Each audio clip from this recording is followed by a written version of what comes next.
연구과제에 대해서 오늘 잠깐 설명을 드리도록 하겠습니다. 일단 설명을 본격적으로 드리기 전에 두 가지를 먼저 말씀드리겠습니다. 첫 번째는 이 연구는 미래지향적인 경제 협력 연구라는 점입니다. 그게 무슨 말이냐면 아까 첫 번째 세션에서 신정승 대사님이 말씀하신 것처럼 사실 한국과 중국의 한중 협력도 굉장히 어려운 상황입니다. 새로운 시대가 도래했고요. 그리고 지난주에 북미 회담에서 이미 결과가 나온 것처럼 실질적으로 남북의 어떤 경제 협력도 상당히 어려운 과제고 장기적인 시간이 필요합니다. 그래서 제가 지금 발표하고자 하는 남북중 삼각협력은 양자협력을 넘어서 다자협력을 얘기하기 때문에 양자협력이 더 잘 됐을 때를 가정하고 그 이상의 협력을 말하는 연구입니다. 그래서 현실적으로 봐서 단기적으로 이루어질 가능성이 굉장히 없고 여러 가지 정치적인 안보적인 요인들이 다 해결이 됐을 때 비로소 가능한 협력이라고 하겠습니다.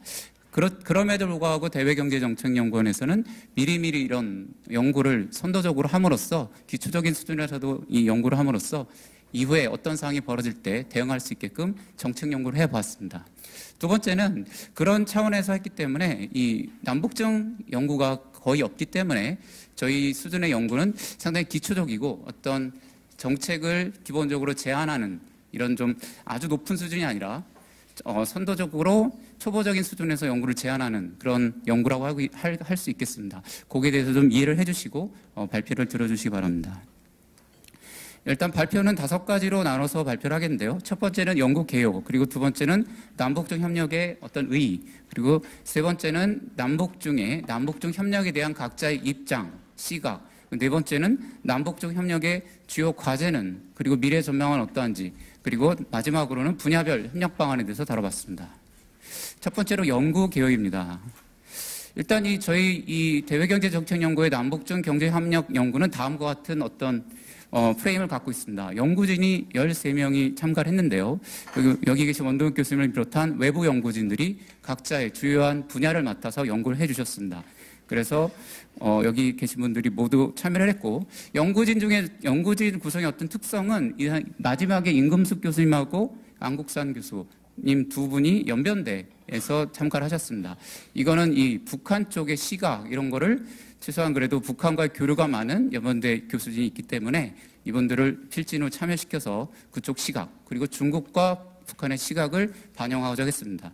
그리고 연구 기간 6개월 정도 했고, 연구 내용은 남북중 협력의 의의, 그리고 남북중의 입장, 그리고 분야별 협력 방안인데 굉장히 많은 분야에서 협력이 가능하지만 저희는 어떤 연구의 어떤 기한과 어떤 제한 때문에 교통, 인프라, 산업 단지, 에너지, 환경, 교육, 문화, 관광, 그리고 거점 지역, 단동과 신의주, 그리고 훈충과 나선 지역의 협력 방안을 주로 연구를 했습니다.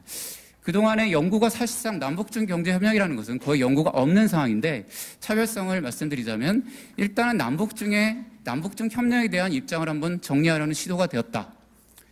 이 3국의 어떤 시각과 정책이 일치해야 비로소 3자협력이 가능하기 때문에 일단 각자는 어떤 입장을 갖고 있는가, 최소한 초보적인 수준으로만 정리를 해봤습니다.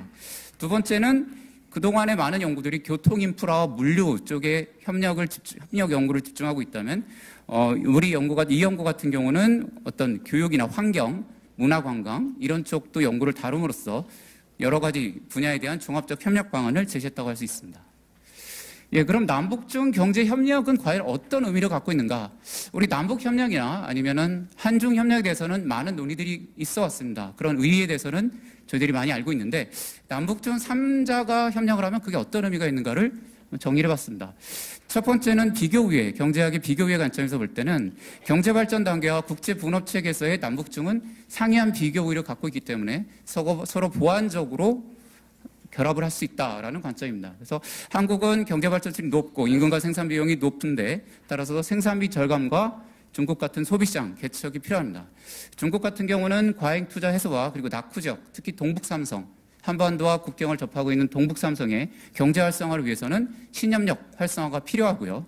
북한의 경우는 중국과 한국의 자본, 기술에 대한 수요가 많은 반면 노동력 비용은 상대적으로 저렴한 편입니다. 따라서 이게 비교의 관점에서 남북적 협력이 의의가 있다라는 이야기고, 두 번째는 북중의 어떤 접경지역 경제 활성화의 관점입니다. 인위적인 국경이라는 장벽이 있을 경우는 서로 간에 시장이 형성이 될 수가 없기 때문에 소위 말하는 개방의 효과가 없는 경우죠. 그래서 개방 효과를 극대화하기 위해서는 초국경 지역에서의 경제협력, 다자, 양자 간 경제협력이 필요하다는 관점입니다. 그래서 국경이 만드는 인위적 경제협력의 장벽을 제거하고 시장 확대와 자원 밀집, 자본과 기술의 유동성 등이 가져오는 개방 효과를 증폭시켜서 접경 지역 경제 발전에 이바지하는 의의가 있겠습니다. 세 번째는 포괄적 안보의 관점인데요. 이건 정치 안보적 시각에서 봤을 때 이렇게 초국경 지대에서의 다자 경제 협력이 이루어질 경우 이 초국경 지역의 모든 국가들에게 경제적 이익이 간다면 그 경제 협력이 바로 평화 증진에도 연결이 될 수 있다. 바로 이 선순환 구조를 창출할 수 있다는 관점으로 국경을 접하고 있는 남북 중의 초국경 다자협력 사업 추진은 영내 정치 군사적 안정을 굳건히 하면서 한반도 통일을 위한 우호적 환경 조성에도 기여할 가능성이 있다라는 관점입니다. 이 세 가지 정도가 남북적 경제협력의 의의라고 할 수 있겠습니다. 그럼 각자 입장을 한번 살펴보도록 하겠습니다. 저희가 제한된 상황이나마 북한에 대한 입장도 좀 담아봤는데요. 일단 한국의 경우를 보면은 남북정을 추진함으로써 동북아 공동병을 추진하는 어떤 좋은 의미가 있는가 반면 실질적으로 기업인들을 만나거나 전문가들을 만나보면은 남북정 협력에는 굉장히 현실적인 제약도 많이 존재하고 있다는 견해를 갖고 있습니다. 그래서 첫 번째는 이 좋은 점을 본다면 남남 갈등, 퍼주기 논란이 있는데요. 이렇게 중국이나 러시아를 껴서 다자의 협력 구도로 간다면 이러한 퍼주기 논란에서 상대적으로 좀 자유로울 수가 있다. 두 번째는 대북 사업의 리스크를 분담할 수 있고 경제 협력의 안정성을 도모할 수 있다라는 장점이 있습니다. 세 번째는 북한 개발에 대한 과도한 국가 간 경쟁을 억제할 수 있다. 북한 개발이 됐을 때 특히 중국과 한국의 어떤 북한 개발을 두고 둘러싼 주도권 경쟁을 우려하는 분들이 많은데 이렇게 다자협력으로 간다면 그런 우려를 좀 완화시킬 수 있다는 관점이고, 네 번째는 한반도 북방 지역에서의 평화와 번영의 공동체 추진, 문재인 정부의 국정과제에 부합한다고 할 수 있겠습니다. 반면에 우려되는 제약들이 굉장히 많은데요. 첫 번째는 경의선 철도와 몇몇 사업을 제한 수익성 있는 프로젝트가 거의 드물어 보인다는 사실입니다. 두 번째는 대북 사업에 내재된 각종 비경제적 리스크, 제도적 리스크, 정치적 리스크 이런 것들이 저희가 너무 잘하는 것처럼 되게 리스크가 큽니다. 그리고 세 번째는 이 기업인들이 주로 말씀하시는 건데요. 중국 기업과 협력이 실질적으로 어렵다고 합니다.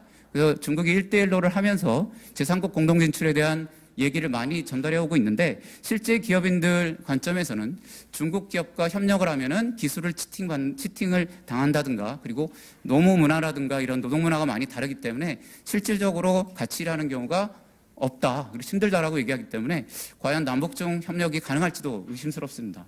그리고 네 번째는 이것도 굉장히 중요한 파이낸싱에 대한 문제인데 사업 자금 조달의 방안이 굉장히 불확실합니다. 그래서 많은 북한 같은 저개발 국가인 경우는 정부가 어떤 개런티를 해주거나 MDB와 같이 들어가거나 이런 형태를 취하게 될 텐데 그게 과연 북한 현실에서 가능할까라는 여러 가지 우려점도 있습니다. 예, 그래서 한국은 여러 가지 정책을 펼치고 있는데요. 이런 어떤 좋은 점의 관점에 시작하면서 한반도 신경제 구상과 신북방 정책 로드맵의 주요 내용이 있는데 이거는 잘 아시는 거기 때문에 설명을 드리지 않겠습니다. 어쨌든 이 두 개의 정책은 기본적으로 남북정 3자 협력을 전제하고 있는 정책입니다. 예를 들어서 단동과 신의도를 연결하는 신경제 주송과 북방 정책의 어떤 경의선 철도 연결 이런 것들은 반드시 북한과 중국의 협력 없이는 불가능하죠. 그래서 저희 한국의 정책은 상당히 이 3자 협력을 염두에 두고 있다라고 볼 수 있습니다. 중국의 입장은 어떠냐? 중국은 최근에 작년부터 1대1로 추진에 있어서의 다자협력을 굉장히 강조하고 있습니다. 그래서 이 한반도 접경지대에서의 적극적인 1대1로 연계를 모색하고 있고 그래서 야오닝성에서는 작년 9월에 1대1로 종합계획안을 발표하면서 한반도와의 철도 도로 연결에 대해서 명시를 했습니다. 그리고 한반도 긴장 완화와 경제협력이 동북지역의 경제발전 전략에 유리한 환경을 조성한다고 보고 있습니다. 이런 점 보고 있지만 중국의 전문가들은 또 굉장히 우려를 많이 하고 있습니다. 제가 우려되는 사항을 여러 가지를 해놨는데 일단 법제도의 이질성 그리고 북한의 인프라 수준을 볼 때 수익성 프로젝트가 적다는 거 그리고 동북지역의 경제발전 수준이 낮기 때문에 협력이 좀 한계가 있다는 거 그리고 대북 제재 이후에 많은 큰 손해를 본 중국 기업들이 대북 투자를 조금 조심스러워진다는 거 그 다음에 실질적으로 이게 5번이 가장 더 핵심적인 문제라고 할 수 있는데 중국은 북한에 많은 어떤 그런 투자와 교류가 있었기 때문에 실질적으로 왜 한국과 굳이 할 필요가 있는가라는 관점을 갖고 있었습니다. 네, 그래서 중국의 입장에서 여러 가지 정책들이 있는데 동북진흥 정책과 장길도 개발 계획이 있는데 이거는 넘어가도록 하겠습니다. 그럼 마지막으로 북한의 입장인데요. 이게 북한의 입장을 초보적으로 연번대 교수진을 통해서 좀 알아봤는데 최근에 이 남북 간 어떤 화해 모드가 좀 조성되면서 싱크탱크를 중심으로 신경제 구상에 포함된 구체 프로젝트에 대한 북한 내부의 연구가 진행되고 있다고 합니다. 실제로. 그리고 이 2018년에 북한 학자들이 각종 국제이나 중국 방문들을 통해서 1대1로 중국의 1대1로에 대해서 적극적으로 문의하고 관련 자료를 요청하고 있다고 합니다. 그리고 작년에 김정은 위원장이 1대1로 프로젝트 건설 사업을 맡고 있는 중국 회사를 방문한 경우도 있고, 그리고 언론 보도에 따르면은 중국이 북한의 1대1로 참여를 허용할 걸 약속했다라는 관점도 있습니다. 그렇다면 중목로 경제회랑이 한반도로 연결되는 차원에 대해서 북한이 적극적인 태도를 보일 수도 있다. 다자협력이 가능할 수 있다는 얘기가 되겠습니다. 하지만 연구진이 연구를 해본 결과 남북중 3자 연봉보다는 북한은 기본적으로 양자협력을 선택적으로 선호할 가능성이 크다. 다양한 이해관계를 조율해야 되는 다자협력 또는 기존에 진행된 남북 및 북중 양자협력을 선호할 가능성이 굉장히 크다는 생각을 보이고 있습니다. 그래서 북한의 여러 가지 경제 발전 정책에 대해서 그래프를 해왔는데요. 마지막으로 남북정력의 주요 과제를 말씀드리겠습니다. 여러 가지 장점도 있고 한계도 많습니다. 그래서 그거를 연구에 정리를 했고, 그러면 여러 가지 이거를 추진하기 위해서는 어떤 과제가 필요한가? 일단 대외적인 여건은 대북 제재 완화, 북미 관계 정상화가 필요하고, 대내적인 여건은 남북 양자 제재 해제, 그리고 남북 기본서 재개정 및 남북 경협 관련 제도 기반 조성, 그리고 남남 갈등 문제, 이런 하나하나 모든 문제들이 쉬운 문제들이 아닙니다. 예. 그래서 일단 이런 여건 조성이 필요하고, 두 번째는 상호 이익이 되는 수익 사업을 발굴해야 되는 문제입니다. 초국경 지대에서, 북중 초국경 지대에서 한국과 중국과 북한에게 모두 이득이 되는 동북의 산업 발전과 북한의 경제 성장과 개혁 개방을 지원하는 이런 수익성 있는 사업을 발굴해야 되는데, 이와 관련해서 작년에 코레일에서 하나 시범 사업을 제안한 게 있습니다. 백두산에 있는 생수를 길림성 철도와 그다음에 신의주를 연결해서, 단동과 신의주 연결해서 북한에 있는 철도를 타고 한국으로 생수를 끌어오는 사업을 시범 프로젝트로 제안한 바가 있습니다. 이런 것들을 조금씩 발굴을 하고 장기적으로 추진 가능한 신규 사업들을 지속적으로 발굴해야 되는 점들이 있습니다. 그리고 세 번째 문제는 다자협력의 거버넌스를 구상해야 되는데요. 과연 이걸 중앙정부가 직접적으로 이 남북중 협력을 만들어 나갈 것인지, 아니면 GTI 같은 다자간 협의체를 활용할 것인지, 그리고 지방정부와 특정 기관 간의 협력 사업으로 추진할 것인지 결정할 필요가 있습니다. 그래서 물리적 대도표를 맞춰야 되는데, 여기에 대한 어떤 롤모델로서는 중목로 경제활황을 지금 중국과 몽골과 러시아가 건설하고 있는데, 거기 있는 거버넌스를 저희가 참고할 필요가 있다고 보겠습니다.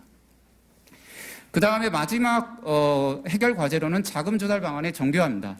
현재 북한 개발과 관련해서는 한국의 남북협력기금, EDCF 등 ODA 자금, 일본의 전쟁배상금, 국제기구의 원조성 자금, 월드뱅크나 AIB의 다자개발은행들의 투자자금, 동북아 개발은행 등의 신규 설립 등이 논의되고 있는데, 남북중 협력 사업에 대해서는 위와 같은 자금원들을 어떻게 과연 활용할 수가 있을 것인지, 그리고 저런 것들을 활용할 수 있다면 그걸 어떤 식으로 구조화시켜서 실제 사업에 투자할 수 있을 것인지, 요거에 대한 연구와 구체적으로 정부 측에서 이 정교화시키는 작업이 필요하다고 하겠습니다. 예, 그 다음에 저희 연구에서는 교통물류와 에너지와 산업단지와 환경과 교육기술과 문화관광에 대해서, 그리고 마지막으로 거점 지역에 대해서 여러 가지 협력 방안을 구상해서 보고서 안에 넣었습니다. 이 각자 분야가 완결된 형태의 보고서인데요. 그래서 나중에 저희 키앱에서 대외경제정책에서 보고서 나오면은 이 남북중 협력에 대한 어떤 종합적인 다양한 분야에 대한 종합적인 정리, 협력 방안에 대한 정리를 볼 수 있을 거라고 생각합니다. 네, 이 정도로 말씀을 드리겠는데, 아까 서두에 말씀드린 것처럼 지금 상황에서는 남북중 협력이란 굉장히 요원한 일처럼 보입니다. 아주 요원한 일처럼 보이고 실제로 그렇습니다.